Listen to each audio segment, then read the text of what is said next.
तो क्या आदम का बेटा, अब्दुल्ला का बेटा, मोहम्मद का बेटा, फातिमा का बेटा बिहार का मुख्यमंत्री नहीं बन सकता? बताओ। अब बात उप मुख्यमंत्री की नहीं होगी, बात मुख्यमंत्री की होगी। अब लड़ाई मुख्यमंत्री की होगी और इंशाअल्लाह ताला सीमांचल का बेटा जब पटना की गद्दी पर बैठेगा तभी सीमांचल के वासियों से इंसाफ होगा।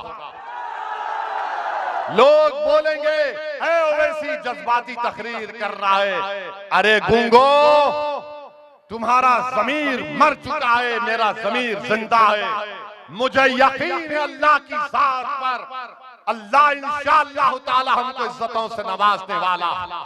कोई सोचा था कि मजलिस के 6 एमएलए जीतेंगे। मैं जिम्मेदारी के साथ कह रहा हूं, अगर आप मुत्तहिदा तौर पर अपने वोट का इस्तेमाल करेंगे तो यकीनन इंशाअल्लाह ताला ये कोई ताज्जुब की बात नहीं होगी कि सीमांचल का बेटा मुख्यमंत्री बनेगा। ये तेजस्वी यादव है, 14% है, 36% लोगों को टिकट देता है। अब बताइए आप, जब ओवैसी ये कहता है तो बड़े परेशान हो जाते हैं। अरे तुम क्या कह रहे हो, ये कैसे होगा? अरे मेरे भाई, अल्लाह के लिए खाली कुन फयकून कहना है और सब चीज हो जाती है। मेरा ईमान यही है कि हम कोशिश करना हमारा काम है, जिद्दोजहद करना पूरे इखलास के साथ हमारा काम है, लड़ना हमारा काम है, कुर्बानी देना हमारा काम है, गिड़गिड़ाकर अल्लाह की बारगाह में अपनी बेबसी का इजहार करना हमारा काम है, देना उसका काम है और अल्लाह नवाजेगा इंशाअल्लाह ताला। तो 11 तारीख के दिन जो हमारे ट्रिपल तलाक का कानून बनाया मुस्लिम खवातीन को बर्बाद करने के लिए, बताओ जेडीयू के लोग तुम क्या बोलते ट्रिपल तलाक के कानून को? मुंह खोलो, नहीं बोलेंगे। CAA का कानून क्यों बनाया? मोदी आकर सीमांचल में कहता है, अमित शाह आकर सीमांचल में कहता है यहां पर घुसपैठी है। क्या किशनपुर में कोई घुसपैठी है? क्या अमूर में कोई घुसपैठी है? क्या कोई बांग्लादेशी है? क्या कोई नेपाली है? अरे जेडीयू के उम्मीदवार बोलो, जाके तुम्हारे पप्पा मोदी को बोलो घुसपैठी नहीं, यहाँ पर कय्यूर, कुल्हिया और सुरजापुरी रहते हैं। ये सरजमीन भारत के बाशिंदों की है, मगर नहीं बोल सकते। मोदी के सामने जाएंगे तो बोलेंगे हुकुम, और ओवैसी के सामने मोदी आएगा तो सीना तान कर आंख में आंख डालकर बोलता हूं।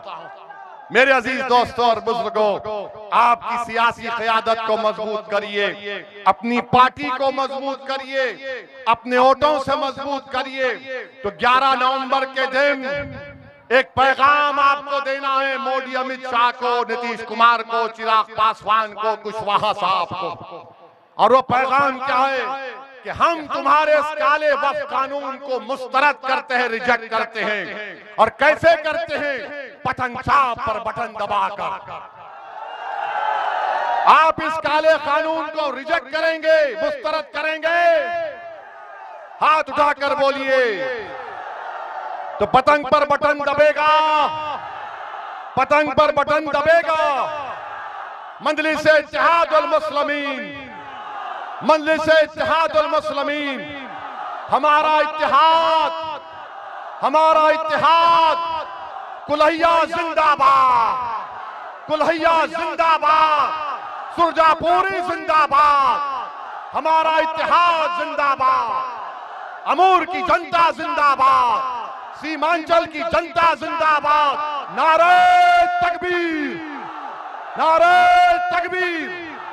अल्लाह आपको सलामत रखे, इस जज्बे को कायम रखिए।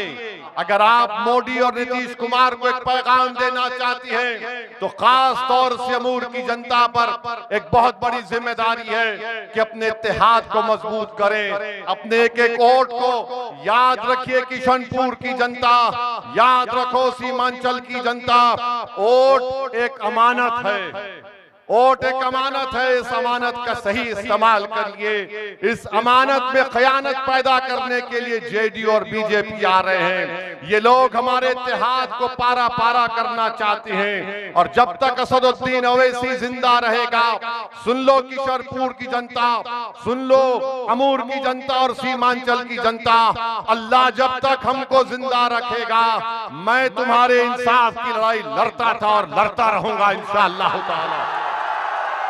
मैं यहाँ पर नेता बनने नहीं आया हूँ, मैं यहाँ पर इसलिए आया हूँ ताकि सीमांचल की जनता को इंसाफ हो, ताकि सीमांचल की जनता के नौजवानों के चेहरों पर मुस्कुराहट आए, ताकि यहाँ का नौजवान पलायन ना कर सके, ताकि यहाँ के बच्चों को स्कूल का इंतजाम हो सके, यहाँ पर हमारी बेटियों और बेटियों के लिए डिग्री कॉलेज का इंतजाम हो सके।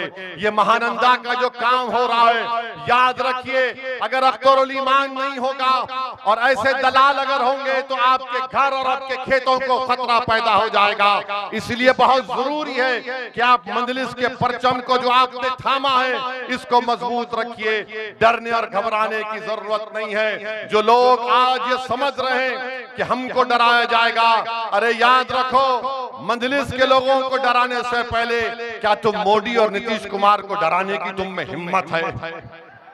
क्या तुम में हिम्मत है? नहीं है। तुम आंख में आंख डालकर नहीं बात कर सकते। तुम में और मुझ में फर्क ये है कि गो मैं सीमांचल का नहीं हूं, मगर दुनिया ने देखा, अगर बीजेपी के 300 एमपीओ के सामने अगर किसी ने CAA कानून को फाड़ कर फेंक दिया तो उसका नाम असदुद्दीन ओवैसी है। दुनिया ने देख लिया कि अगर एनडीए के 300 एमपी के करीब अगर किसी ने खड़े होकर पूरी पार्लियामेंट में कह दिया ये कानून संविधान के खिलाफ है, ये कानून मस्जिद को छीनने का है, हमने मोदी के सामने, अमित शाह के सामने, नीतीश कुमार के एमपी के सामने कहा, ये लो मैं इस कानून को फाड़ता और तुम्हारे मुंह पर फेंकता हूं। मेरे अजीज दोस्तों और बुजुर्गों, ये लड़ाई आपकी लड़ाई है। नौजवानों, तुम्हारे मुस्तकबिल की लड़ाई मंजलिस इत्तेहादुल मुस्लिमीन लड़ रही है। नौजवानों, मेरी माँ और बहनों, आपके ख्वाबों को पूरा करने की लड़ाई मंजलिस इत्तेहादुल मुस्लिमीन लड़ रही है। बुजुर्गों, तुम्हारे दुआओं को अमली जामेनामा पहनाने की लड़ाई मंजलिस इत्तेहादुल मुस्लिमीन लड़ रही है। ये जो दूसरे आ रहे हैं, अरे इनके पास ना प्रोग्राम है, ना इनके पास सीमांचल के इंसाफ की कोई बात है। बताओ, जो जेडीयू और बीजेपी का उम्मीदवार है, तुम सत्ता में हो 20 साल से, तुमने सीमांचल के लिए क्या किया? अरे तुम्हारे नेता नीतीश कुमार के मुंह से कभी तुमने सुना सीमांचल? मंजलिस जब से बोलना शुरू करी तब से सीमांचल सीमांचल सब बोल रहे हैं। अरे अजीज दोस्तों और बुजुर्गों, मैं यहाँ पर खिराजी अकीदत पेश करना चाहूंगा और अल्लाह से दुआ करूंगा कि अल्लाह जनाब तस्लीमुद्दीन साहब की खबर को नूर से भर दे, जिन्होंने सीमांचल की बहुत बड़ी लड़ाई लड़ी थी। मगर याद रखो मेरे अजीज दोस्तों और बुजुर्गों, नेता आपका होगा। और जो लोग बीजेपी और जेडीयू के उम्मीदवार से मैं पूछना चाहता हूं, बताओ, बीजेपी के साथ तुम आते हो तो मोदी एक भी मुसलमान को टिकट नहीं देते, क्यों नहीं देते? और जेडीयू बीजेपी के साथ है और जेडीयू मोदी मिलकर वक्फ का कानून बनाए, CAA का कानून बनाया। मैं किशनपुर की जनता से एक सवाल करना चाहता हूं बड़ी इज्जत के साथ, जो बीजेपी जेडीयू का उम्मीदवार है, मैं उनको भी पूछना चाहता हूं, क्या तुम नमक हलाल हो या नमक हराम? हमको बताओ, आप क्या हैं? आप नमक हलाल है या नमक हराम है? बताओ। तो क्या ये बीजेपी का मंत्री नहीं कहा कि बिहार के मुसलमान नमक हराम? कहा था, नहीं कहा था? तो फिर 11 तारीख को कौन दिखाएगा? क्या दिखाएगा? बताओ जेडीयू वालों, बीजेपी का मंत्री कह रहा है दिल्ली का कि मुसलमान नमक हराम होता है। अरे सुन ले मोदी और उसके मंत्री, सुन ले मोदी और उसके मंत्री, तेरे बाप का पैसा नहीं है, जनता का पैसा है। हमको बोलता है अरे इस मुल्क को अंग्रेजों से आजाद किसने करवाया था? क्या आरएसएस ने करवाया था या मेरे पूर्वजों ने करवाया था?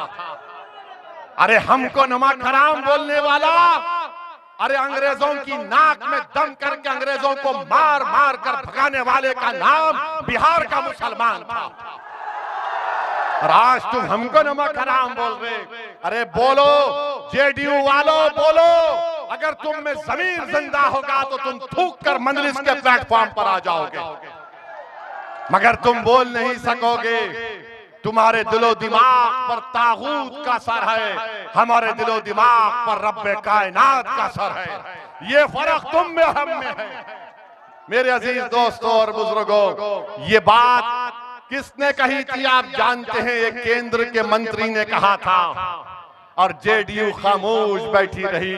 इसका जवाब कौन दिया? मजलिस ने दिया। आप जानते हैं कि यहीं पर अख्तर भाई कहां पर ईद मिलादुन नबी में मारा गया था? हाजीपुर में मारा गया था। कौन गया था? ये गए थे जो बड़ा बड़ा दावा करते हैं जेडीयू बीजेपी वाले, अख्तर अली ईमान गए थे। मेरे अजीज दोस्तों और बुजुर्गों, असबियत का शिकार मत होइए। याद रखिए, इत्तेहाद में जिंदगी है और इंतशार में मौत है। मैं आपसे वादा कर रहा हूं, किशनपुर और अमूर की जनता के दरमियान में खड़े रह के वादा कर रहा हूं कि इंशाअल्लाह ताला महीने में 2 दिन अख्तरुल ईमान बैसा ब्लॉक में आकर बैठेंगे और 2 दिन अमूर ब्लॉक में आकर बैठेंगे और आपकी तकलीफ को सुनेंगे। अख्तरुल ईमान का हाथ पकड़कर मैं काम कराऊंगा। अगर अख्तरुल ईमान जरूरत पड़ी तो उनका कान भी पकड़ सकता हूं, मुझसे उम्र में बड़े हैं, मगर अल्लाह ने जिम्मेदारी मुझे बहुत बड़ी दी है। काम होगा इंशाअल्लाह ताला। जब आप 11 तारीख को वोट डालने जाएंगे तो एक तुम्हारा दीवाना तुम्हारे सामने हाथ फैला कर कह रहा है कि अगर ओवैसी के ताल्लुक से तुम्हारे दिल में मोहब्बत है तो यहाँ पर भाजपा को और जेडीयू को कामयाब होने मत दो खुदा के लिए। यहाँ पर भाजपा और जेडीयू को कामयाब होने मत दो, वरना तुम्हारे इस दीवाने के ताल्लुक से कहेंगे कि ओवैसी तूने वक्फ के कानून को तो फाड़ दिया, हमने किशनपुर में तुम्हारे इत्तेहाद को तार कर दिया। इत्तेहाद को बचा लो मेरी इज्जतदार और माँ और बहनों, मेरे बुजुर्गों, इत्तेहाद को बचा लो। नौजवानों, अपने इत्तेहाद को सीने से लगा कर रखो। बड़ी मुश्किलों से इत्तेहाद पैदा होता है। इंतशार को पैदा करने के लिए मिनटों की जरूरत लग जाती है, इत्तेहाद पैदा करने के लिए 11 साल लग गए। 11 साल लग गए इत्तेहाद पैदा करने के लिए, और 11 साल मेरी जिंदगी में कोई माने नहीं रखते, मगर हमको अपनी ताकत को समझता है। अगर हम मुंतशिर होंगे तो फिर नुकसान हमारा होगा, मुंतशिर होंगे तो नुकसान हमारा होगा। और जो कांग्रेस का उम्मीदवार ये कह रहा है कि काम नहीं हुआ, मस्तान साहब 30 साल का हिसाब तुम पहले जनता के सामने पेश करो। 30 साल का हिसाब जनता के सामने पेश करो। 5 साल का रिकॉर्ड तो अख्तर ईमान ने रख दिया और मानता हूं कि काम होना है, मगर मस्तान बोलेगा पूरा काम हो गया। यही मस्तान साहब से जाकर पूछा गया कि नदी के कटाव का कारण क्या है, तो मस्तान साहब ने कहा दसन है, दसन है।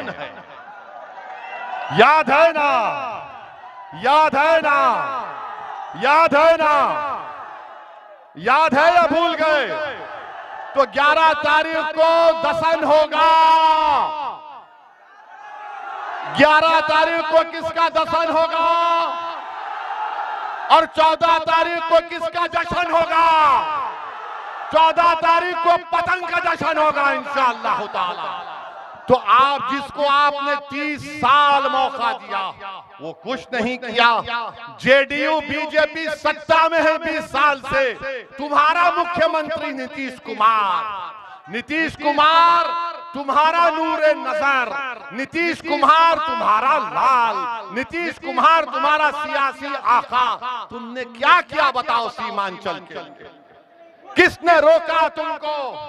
कोई नहीं रोका तुमको, मगर चुनाव आया तो तुम अज़बियत के नाम पर वोट लेना चाहते हो। नहीं मेरे भाई, 5 साल में अख्तरुल ईमान ने काम करवाया।